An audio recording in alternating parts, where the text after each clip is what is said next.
미션 365.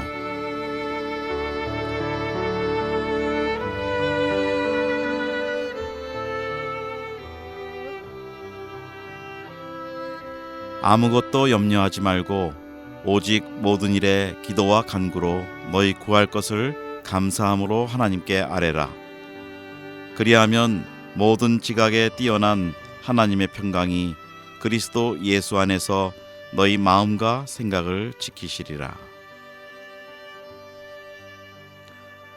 오늘도 예수 그리스도의 복음을 증거하기 위해서 선교 현장에서 수고하시는 우리 선교사 동역자 여러분, 안녕하십니까? 주님의 이름으로 문안드립니다. 그리고 또 이 방송을 늘 청취해 주시는 우리 선교의 동역자 되시는 성도님들 또 문안드립니다. 우리가 이 땅에 살면서 가장 중요한 우리의 책무 중에 하나는, 우리 크리스찬의 책무 중에 하나는 예수 그리스도를 증거하고 전하는 일이라고 저희는 모두가 믿고 있습니다. 우리 한국에 복음이 들어온 것은 미국과 유럽에 있는 선교사님들이 복음을 들고 들어왔습니다. 이제는 우리가 그 사랑의 빛, 복음의 빛, 이것을 오히려 미국과 유럽에 다시 한번 복음을 전하면서 되돌려줘야 되는 그런 상황이 된 것 같습니다. 그래서 오늘 미션 365에서는 유럽 재복음화를 위한 선교 대회가 서울에서 있었는데 그 소식을 오늘 좀 다루겠습니다. 지금 전화에 서울에 계시는 우리 나은혜 선교사님 지금 연결되어 있습니다. 선교사님 안녕하세요. 안녕하세요. 네, 반갑습니다. 선교사님. 네, 반갑습니다. 네. 서울 기온이 요즘 좀 어떻게 추석 지나고 나서 좀 쌀쌀해지고 있나요? 네, 추석 지나고 많이 쌀쌀해졌고요. 기온도 낮아졌고 오늘은 또 비가 올 예정이라고 합니다. 네, 좀 이제는 좀 따뜻한 아랫목이 좀 이제 그리워지는 시간이 됐군요. 네. 네. 그래서 저희 집도 어제부터 보일러를 켜기 시작했습니다. 아, 그렇군요. 네. 자, 우리 지금 우리 나은혜 선교사님 이제 우리 앞으로 여러 가지 방송도 또 우리 선교 프로그램도 이제 많이 해주실 건데요. 오늘 처음 이렇게 방송으로 인사를 드리게 됐습니다. 우리 이 방송을 지금 함께 하시는 여러 청취자들 또 우리 선교사님들 계시는데 한번 인사 말씀 좀 먼저 올리시죠. 안녕하세요. 나은혜 선교사입니다. 저는 상의적 접근 지역인 동북아시아 A 지역에서 10년간 사역을 했고 그 후에 비자 제한으로 인해서 한국으로 돌아와 공부를 하고 이제 다시 선교지로 나갈 준비를 하고 있습니다. 네. 그래서 어떻게 인도하실지 모르겠네요. 네. 참 어려운 지역에서 이게 쉽지 않은 사역을 하셨는데 이제는 아마 하나님이 또 그 좋은 경험과 갈록을 통해서 새로운 일들을 하실 거라고 분명히 믿습니다. 그리고 또 중요한 또 선교의 여성 지도력에 관한 또 연구도 하시고 또 학위도 받으셨고, 그래서 앞으로 아마 우리 현장 선교에 계시는 여성 선교사님들에게 굉장히 중요한 또 일을 앞으로 하시게 될 것 같아요. 저는 개인적으로 그런 기대가 있습니다. 감사합니다. 네, 우리 선교사님께서 연구하신 그 내용들은 나중에 이제 본격적으로 저희가 한번 좀 강의하는 시간을 좀 이렇게 듣기로 하고요. 오늘은 저희들이 이제 서두에 말씀드린 대로 지금 유럽의 그 재복음화를 위한 선교 대회가 있었다는 말씀을 들어서 우리 이제 그 선교 대회에 대한 이제 보고 말씀을 좀 듣고자 한번 연결을 했습니다. 자, 이 선교 대회 이름과 그 취지와 장소, 뭐 시간 이런 건 어떻게 진행이 됐나요? 이번 선교 대회는 그 장로회 신학대학교 세계선교연구원 주관으로 네. 또 대한예수교 장로회 총회세계 선교부가 협력하고 영락교회가 후원해서 하게 된 그런 선교대회입니다. 이 선교대회의 제목은 이제 유럽 재복음화와 한국교회의 역할 이렇게 되겠고요. 9월 26일부터 27일 이틀간 당신대 세계교회 협력센터 국제회의장에서 열렸습니다. 네. 오후 1시부터 열려서 첫날은 당신대 총장이신 김명용 총장님께서 설교해 주셨고, 주제 강연으로는 이제 영국 요크 대학에서 계시는 김창환 박사님께서 주제 강연을 해주셨고, 또 곧 이어서 한국일 교수님께서 주제 강연을 해주셨습니다. 그런 이후에 이제 국가별 강의로 프랑스에 있는 성원영 선교사님께서 해주셨고, 다음에는 이종실, 체코에 계시는 이종실 선교사님께서 해주셨고요. 그리고 그 이튿날인 이제 27일에는 영국의 진영종 선교사와 독일의 허승우 선교사님께서 발제를 해주시고 나서 국가별 모임을 가졌습니다. 각 나라별로 모여서 이제 강의한 거에 발제한 거에 대한 질문도 하고 질의응답도 하면서 보냈고요. 그 이후에 다 모여서 전체 토론을 또 이제 통해서 발제자들이 다 나오신 가운데 저희가 또 그 이야기를 나누는 그런 좋은 시간을 가졌습니다.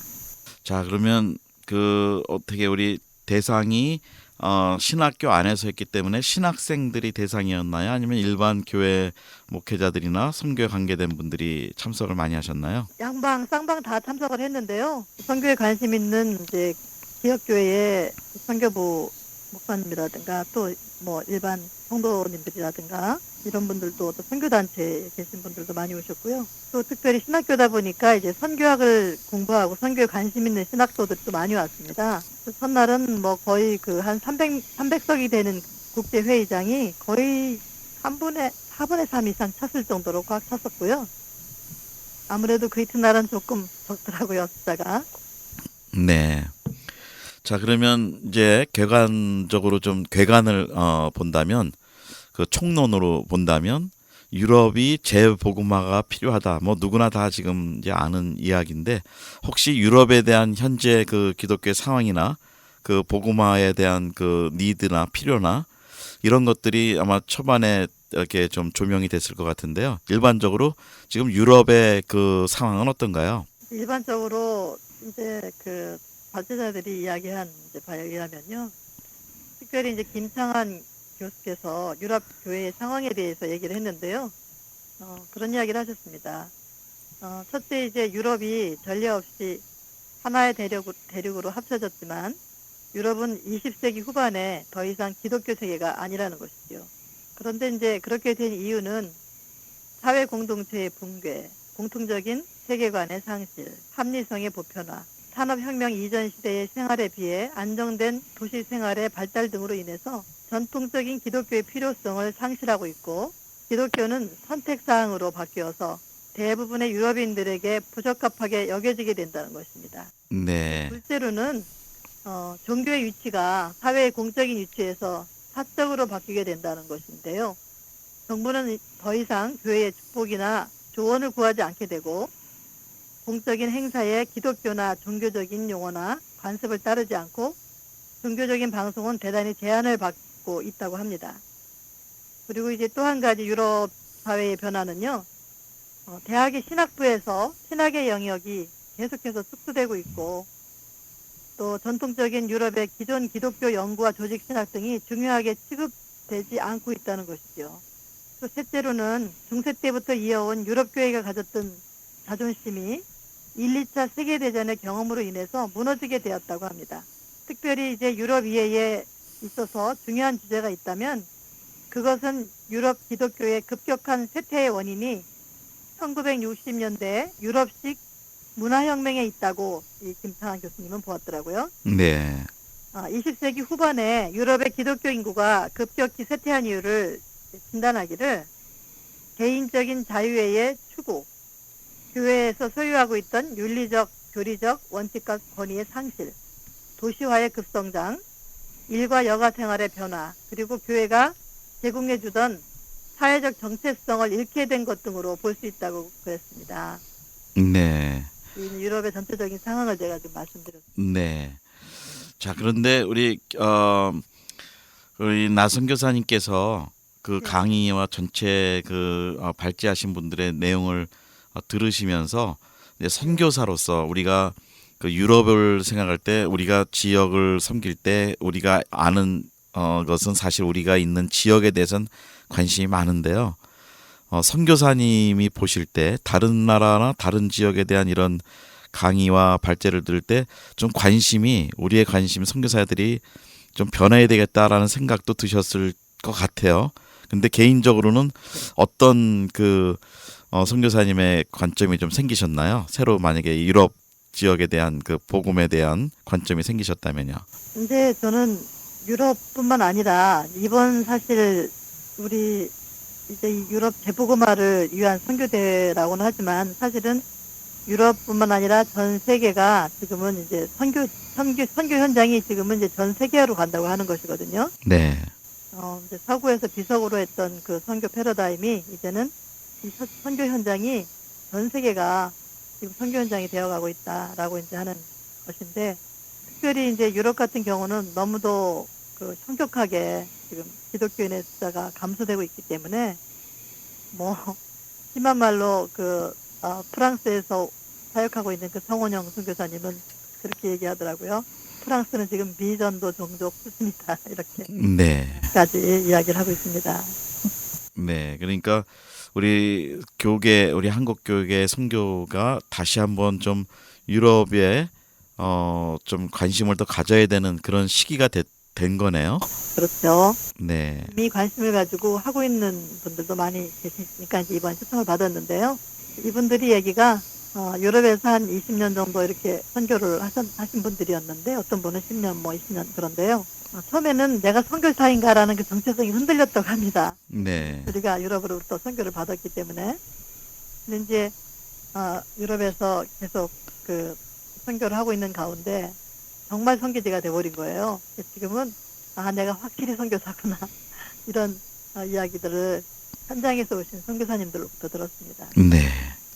자, 이제 우리 선교사님의 소감도 들었는데, 혹시 그럼 김창환 박사님께서 발제하신 내용을 아까 그 중요한 주제 몇 가지를 이제 간략하게 뽑아주셨는데, 좀 더 그 발제 내용을 좀 자세하게 우리 선교사님들이 이 라디오를 듣게 되실 때 좀 같이 들었으면 좋을 것 같아요. 좀 발제 내용을 조금 더 자세하게 좀 설명해 주시면 좋겠는데요. 네네. 네. 좀 전에 제가 말씀드린 것은 이제 유럽교회 현재 상황에 대해서 말씀을 드렸잖아요. 네. 그 상황을 말씀드렸으니까 이제는 우리가 유럽교회의 현재 상황을 진단한 후에 우리가 이제 또 어떻게 해야 될 것인가 하는 문제가 있겠는데요. 여기에 대해서 이제 김창환 교수님은 유럽 선교는 이제 일반 저희가 이전에 아프리카나 뭐 아시아 쪽 기독교가 들어가지 않았던 지역을 선교하는 것과는 다른 개념으로, 다른 패러다임으로 해야 된다라고 이야기하고 있습니다. 특별히 이제 그 가운데 동반자 의식을 가지고 그 선교에 임해야 한다고 말하고 있습니다. 유럽 선교 임하기 위해서는 선교에 대한 고정관념의 변화와 새로운 선교 신학과 방법론의 연구가 아주 중요하다고 이야기하면서, 과거에 가졌던 선교의 패턴인 서구에서 비서구 국가로, 규모가 또 큰 교회에서 작은 교회로가 아닌 동반자 의식을 가져야 한다는 것이죠. 다시 말하면 우리 한국교회 유럽 선교가 유럽, 미국, 아시아로 이어지는 선교의 패턴에서가 아니고, 또 가진 자로부터 베푸는 의미의 선교가 아닌 서로의 은사를 나눔으로써의 선교를 지향해야 한다는 것입니다. 그러니까 한국교회가 유럽 선교에 임하는 것은 이제 한국교회가 성장했고 유럽교회가 쇠퇴하기 때문이라는 논리 이전에 그리스도 안에서 동반자로서의 선교를 추구해야 한다는 것이죠. 이러한 동반자 선교의 근거에 대해서 김창환 교수는 지난 세기에 선교 컨퍼런스들이 선교에 변화되고 있는 상황에 대한 논의를 위한 포럼을 제공해 왔다고 그렇게 근거를 가지고 이야기를 했습니다. 특히 선교에 대한 에큐메니컬 컨퍼런스들은 지속적으로 교회들 간의 관계에 철저한 변화를 요구해 왔는데, 특별히 1910년에 에딘버러 대회 때는 가부장적인 관계들을 비난하고 서양 교회들에게 우리에게 친구를 달라라는 그런 주제가 나왔고요. 1938년 탄바람 대회 때는 서구 교회들과 비서구 교회들 사이에 형제와 같은 관계를 촉구하였다고 합니다. 1947년 PTB에서 열린 선교 컨퍼런스에서는 이때 모토가 순종 안에서의 동역이라는 개념을 발전시켰고, 이 당시 스테반 밀은 신생교회와 유럽교회의 온전한 영적 평등은 더 이상 새로운 개념이 아니라고 주장했습니다. 그런데 이런 의견의 가장 획기적인 사건은 1963년 멕시코에서 6대주에서의 증인이란 주제로 열린 세계선교와 전도 협의회에 대한 WCC 컨퍼런스에서 토의되었습니다. 이러한 개념에 대한 신학이나 전략 발전에 대한 충분한 논의가 그때는 이루어지지 않았지만 그럼에도 불구하고 이 일 후에 현재 기독교인들이 모든 육대주와 모든 대륙에서 참여하는 선교를 강조함으로써 선교에 있어서의 과거의 전통적이고 일방적인 그 방향성을 깨는 공동정인으로서의 교회의 역할을 받아들이게 되었다고 합니다. 네. 자, 이렇게 뭐 연도별로 선교가 흐름에 대해서 이렇게 잘 정리를 해주셨는데요. 그렇다면은 지금은 아까 처음에 얘기한 것처럼 우리 서구와 비서구의 관계가 이제 동반자 관계, 또 나눔의 관계, 뭐 가진 자가 베푸는 그런 단계가 아니고 이제 그런 거를 지금 요번에는 이렇게 그 주장을 하신 건가요? 우리 그렇죠? 우리 그러니까 한국 교회가 이제 비서구 교회라고 친다면 그 유럽 교회들과 이제 동반자 역할로 유럽의 그 재복음화를 해야 된다. 우리 이제 김창환 박사님의 말씀은 이제 그런 요지시군요. 네네. 그러니까 김창환 이제 교수님의 그 이제 요지는 결론적으로 이제 한국 교회 유럽 선교는 그리스도의 지체로서의 선교가 되어야 할 것이고 성숙한 파트너로서의 협력 관계가 진행되어야 한다는 것입니다. 또 이제 한국 교회는 한국 교회의 특성과 은사를 유럽에서 접목할 수 있는 방법론과 함께 유럽 교회와 사회 그리고 정치에 대한 연구에 또 관심을 가져야 한다고 했습니다. 왜냐하면 유럽의 전통과 경험은 또 우리가 배울 점이 많기 때문인 것이죠. 또 이에 첨가해서 우리 한국 교회의 장점을 접목시키는 데 중점을 둬야 한다고 또 했습니다. 네. 또 유럽에서의 선교에 임하는 데는 또 문화에 대한 민감함도 필요하다라고 했고요. 뿐만 아니라 인내를 동반한 적극적인 협력 사역이 중요하다고 하였습니다. 특별히 유럽교회가 강조하는 에큐메니컬 운동이나 세속화된 사회에서의 공적 신앙생활의 어려움, 역사적으로 교회와 정부와의 협력과 갈등에 대해 유럽교회를 이해하는 것은 매우 중요하다. 한국교회가 유럽에서 하나님의 선교에 동참하는 것은 큰 가능성이 있는데 이를 위해서는 한국교회와 유럽교회는 서로 겸손과 환대로 동반사역을 해나가야 한다라고 결론을 맺었습니다. 네. 자, 그런데 아까 그 내용 중에 한국교회 특성, 한국교회 장점이 그 서구교회와 또 동반자 관계로 할 때 그 서구교회 전통과 또 역사를 우리가 또 배워야 되고 그러는데 그렇게 언급을 해주신 것 같은데 그러면 실제적으로 한국교회가 유럽교회들과 그렇게 연결하고 할 때 좋은 점을 장점을 같이 연결해서 할 수 있는 그 특징도 좀 말씀을 하셨나요? 어떤 장점들이 유럽 선교에 좀 도움이 된다라는 그런 언급도 좀 있었나요? 네네. 이제 그 부분에 있어서는 이게 같은 주제로 했기 때문에 한국일 교수님께서 이제 또 이야기를 하신 거에서 우리가 그렇군요. 있는데요. 한국일 교수님이요. 네네. 네. 우리 한국일 교수님은 어디 그러면 지금 여기서 강의하시나요? 장로회 신학대학교의 선교학 교수이고요. 그러시군요. 네. 자, 그러면 우리 한국일 교수님께서 말씀하신 것도 좀 요약하고 좀 전달해 주시죠. 한국일 교수님의 그 이제 발제 제목은 유럽 재복음화와 한국교회의 역할입니다. 네. 그러니까 방금 우리 김정환 목사님께서 물으셨던 이제 한국교회의 역할이 나올 수밖에 없는데요. 네. 한번 제가 잠깐 간략하게 네. 이야기를 해보도록 하겠습니다. 장로회 신학대학교의 선교학 교수인 한국일 박사는 유럽 재복음화와 한국교회의 역할에서 유럽 선교대회라는 선교대회의 주제 자체가 논란의 여지가 많은 표현이라고 했습니다. 왜냐하면 유럽교회는 20세기 중반까지도 선교사를 파송하는 지역이었기 때문이지요. 유럽교회는 근대 개신교의 선교를 시작하였을 뿐 아니라 19세기부터 20세기 중반까지 세계 선교를 주도하였습니다. 그러나 21세기에 접어들면서 유럽의 교회들이 더 이상 선교하는 교회로 존재할 수 없는 상황에 이르게 되었다는 것입니다. 예를 들어서 이제 재밌는 이야기가 있습니다. 1960년대에 36년간 선교 사역을 마치고 인도에서 선교 사역을 마치고 고국으로 돌아온 뉴비긴이 영국으로 돌아왔는데 충격을 금할 수가 없었다는 것입니다. 왜냐하면 선교사인 그 뉴비긴의 눈에는 인도뿐만 아니라 영국도 이미 선교 현장이라는 사실을 인정하지 않을 수 없었던 것입니다. 그래서 뉴비긴은 선교사를 파송하던 지역에서 선교를 필요로 하는 지역이라는 관점에서 새로운 선교지로서의 유럽과 서구 교회를 진단하고 분석하는 글을 그때 이후로 쓰기 시작했다는 그런 예화도 들어주셨습니다. 네. 그리고 이제 김창환 교수님의 그 발제안에서도 나타난 것처럼 한국일 교수님도 1963년 멕시코에서 열린 선교대회의 주제인 6대륙에서의 증거를 거론하고 있습니다. 이 주제야말로 근대 선교에서 서구교회를 중심으로 활동해온 선교에 대한 근본적 인식의 전환을 요구하는 것이기 때문인데요.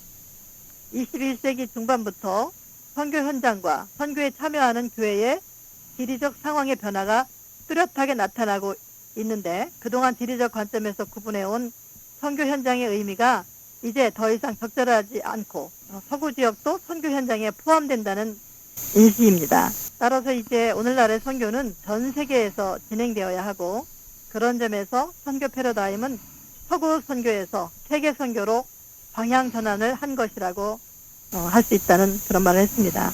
네. 그런데 이제 유럽을 선교 현장으로 인식하고 접근할 때 중요한 것이 있는데요.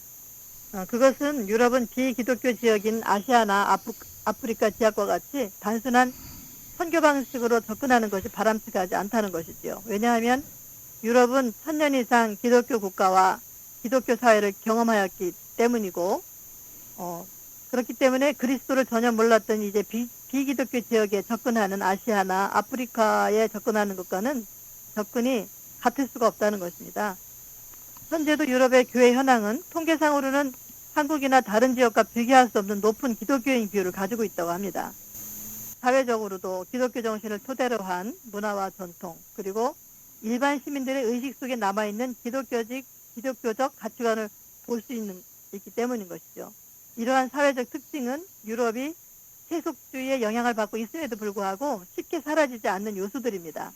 이러한 요소들이 유럽 사회의 저변에 아직도 영향력을 행사하는 또 유럽 교회의 저력이라고도 할 수 있다는 것입니다.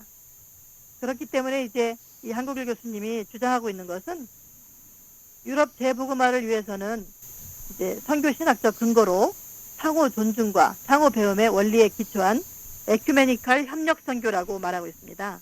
네. 유럽 지역의 특성과 교회의 상황에 대한 바른 이해, 즉 이제 진단과 분석이 선행되어야 한다고 하면서 또 유럽 재복음화를 위해서는 상호 존중과 상호 배움의 원리에 기초한 에큐메니칼 협력 선교가 대안이라고 말했습니다. 기존의 선교 패러다임을 가지고는 안 된다는 것이죠. 그의 주장은 전 세계가 동등하고 상호적 연합관계에서 협력 선교를 수행하려면 기존에 보내는 교회와 받는 교회로 이루어진 관계를 청산하고 각 교회들이 선교사를 함께 파송하고 받아들이는 이러한 상호체제를 갖춰야 한다고 하는 것입니다. 6대륙이 선교 현장이며 모든 지역의 교회가 세워진 오늘의 세계 선교 상황에서 선교 개념은 서로에게 주어진 은사와 경험을 나누고 도전하며 서로에게서 배움을 경험하는 그런 방식으로 진행되어야 한다는 것이지요. 다시 말하면 오늘날의 선교는 일방 통로가 아닌 쌍방 통로라는 것입니다. 또 이제 다종교 사회에 대한 적합한 선교 이해가 필요하고 지역 교회를 활성화하는 선교적 교회로 전환하는 것이 필요하다고 했습니다. 또 그리고 이제는 그동안 인식되어 왔던 강함의 선교, 강자의 종교로서의 기독교가 아닌 연약함의 선교를 해야 한다고 주장했습니다. 이제 연약함은 만남의 자리를 만들어준다는 것이지요. 자신의 연약함을 인정하게 될 때 상대에 대하여 마음을 열고 새로운 경험과 사건에 귀를 기울이게 되고 그래서 연약함은 겸손한 태도를 형성하게 된다는 것입니다. 다른 사람에게 줄 뿐만 아니라 무엇인가 배우려고 한다면 겸허한 태도를 가지고 이 유럽 제국 복음화 선교에 임해야 한다고 이렇게 한국일 교수님은 주장했습니다. 네. 자, 이제 그러면 제가 이제 우리 한 교수님의 말씀 지금 전달해 주셨는데 좀 어떤 질문이 좀 생겼냐면요. 거기 뭐 상호적 협력 관계, 존중 관계, 뭐 동반자 이런 쌍방 통로 이런 개념들을 잘 말씀해 주셨는데 그렇다면 우리는 그렇게 하고 싶은데 이제 선교사님께서 뭐 혹시 개인적으로 보신 것도 말씀해 주시면 좋겠고요. 과연 유럽 교회가 그 신학의 본거지였던 유럽 교회가 우리 옛날에 피선교지였던 한국 교회를 그렇게 동반자로 인정해주고 그렇게 성장한 그것을 과연 인정받을 수 있을까요? 어떻게 그런 내용들은 좀 언급이 됐나요? 아니면 안 됐으면 또 우리 선교사님의 개인적인 또 견해는 어떠신지요? 이제 언급을 하고 계신데요. 이제 결론에 가서 그 이제 얘기하고 계신데, 네, 우선 이제 한국 교수님은 유럽 재복음화를 위한 한국 교회의 역할로 실제적이면 실천 가능한 방안이 몇 가지가 있는데요. 첫째는 유럽 교회와 한국의 교회가 교단 대 교단의 에큐메니칼 협력 관계를 맺고 교단적 차원에서 함께 일하는 방식이 필요하다는 것입니다. 네, 또 교단과의 관계는 전체 교회를 포함하는 선교 정책에 좋은 영향을 주고받을 수 있는 이유가 있다는 것이죠. 그리고 또 둘째로는 유럽의 지역교회에서 목회 사역을 담당하는 것도 하나의 방법이다라고 말하고 있습니다. 왜냐하면 유럽 교회는 지금 목회자 수급에 어려움을 겪고 있거든요. 네, 현재 유럽은 신학교를 지원하는 학생 수가 아주 급속히 감소하고 있고, 신학교들 자체가 종교학을 병행하지 않고서는 신학부를 운영하기조차 어렵다고 합니다. 그래서 이제 현실적으로 유럽에서는 유럽 교회가 목회자의 수가 부족하기 때문에 한 목회자가 몇 개의 교회를 책임지거나 아니면 교회를 통폐합하는 사례가 계속해서 늘어나고 있는 현실입니다. 그래서 이제 영국의 연합개혁교회는 목회자의 수가 너무 부족하니까 한국의 학생들에게 앞으로 영국교회를 위하여 목회해달라고 그것을 아주 강력하게 요청했다고 합니다. 실제로 우리나라에서 가서 박사과정을 공부하는 학생에게 박사 공부도 하지만 우리 교회 와서 설교를 해달라고 이렇게 얘기를 했다는 것이죠. 네. 자, 이제 저희가 마무리를 또 해야 될 시간이 너무 짧은데요. 나승 교사님 이제 개인이 이번에 그 세미나 참석하시면서 느끼셨던 거 또 아니면 개인적으로 좀 결론을 맺으신 그 내용을 이제 우리 발제자들의 결론도 있지만 우리 현장 선교사님으로서 그 유럽 복음화에 대한 문제를 또 어떻게 보셨는지 한 1, 2분 안에 간단하게 좀 요약해 주시면 감사하겠습니다. 저는 이번에 개인적으로 이 대회에 참석하면서 상당히 유익한 시간이 되었습니다. 특별히 저는 이제 상의적 접근 지역인 동북아시아 A 지역에서 사역을 했었는데 상의적 접근 지역이라는 자체가 우리가 쉽게 들어가거나 또 쉽게 선교활동 할 수 없다는 것이잖아요. 근데 그 나라의 사람들이 지금 이 유럽 지역에도 굉장히 많이 분포되어 있어서 저 같은 경우는 유럽 지역에 들어가서 그 사람들을 대상으로도 사역을 할 수 있겠다 하는 그런 생각이 들었습니다. 네. 네, 하여튼 또 새로운 전략들이 보이기 시작했습니다. 또 새로운 네. 필요도 있었고, 예, 우리 오늘은 미션 365 그 한국에서 있었던 그 유럽 지역의 재복음화를 위한 선교 전략 또 선교 대회를 우리 나은혜 선교사님께서 전달해 주셨습니다. 우리 이 시간에 함께 하시는 모든 선교사님들 각 지역에 계시지만 유럽을 위해서도 함께 기도해 주시면 감사하겠습니다. 우리 선교사님, 나은혜 선교사님, 네, 수고하셨습니다. 그럼 다음에 또 연락드리겠습니다. 예, 안녕히 계십시오. 네, 감사합니다. 네. 네, 진행의 김정한 선교사였습니다. 주님의 평강 가운데 안녕히 계십시오. 다시 뵙겠습니다.